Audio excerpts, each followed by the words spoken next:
In this video, we're going to talk about gold trading for beginners and how you can build your own gold trading strategy. But let's start with a bit of history, first of all, to better understand gold.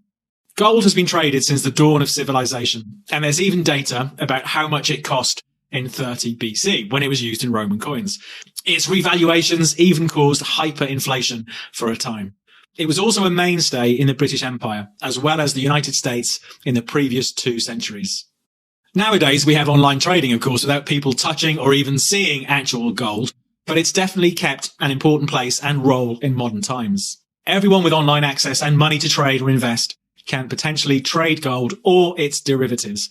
That's why we think it's important to help beginner investors and traders understand how and what causes gold prices to go up or down. Let's start with the steps for creating your gold trading plan.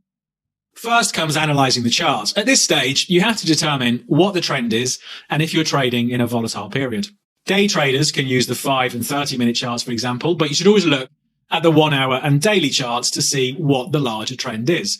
With this, you can determine whether you want to open a buy or a sell position. The second part of planning the trade is determining the 3 different price levels for the trade.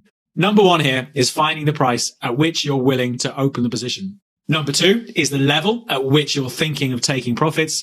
And number 3 is a level to set your stop losses. Always have these set in advance to manage the risk of your trade.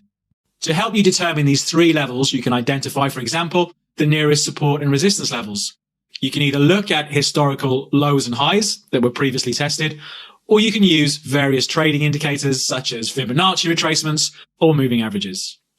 These 3 components are part of technical analysis, something we often use on this YouTube channel to understand charts.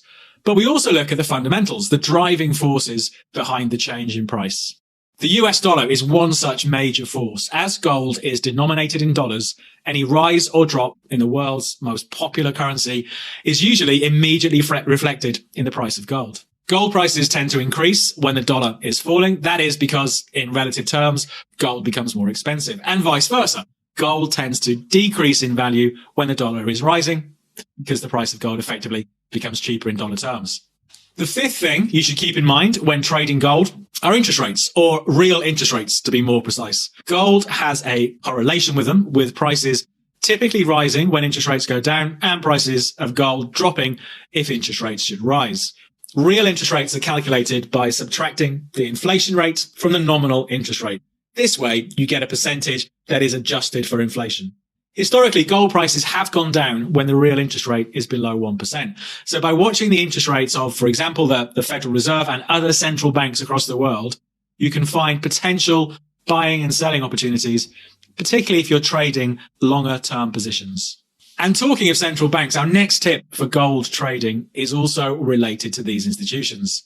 Central banks are some of the largest players on the global gold market as they buy and sell the precious metal to add or take away from their reserves.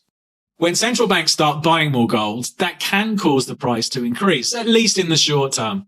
And if gold prices then subsequently form an uptrend, that could be an opportunity worth following.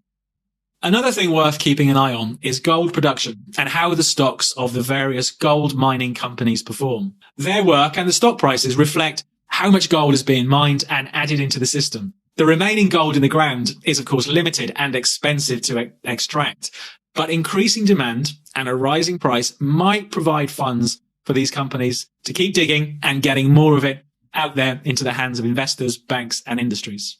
And of course, the final thing you should follow when it comes to trading gold is what's going on in the news.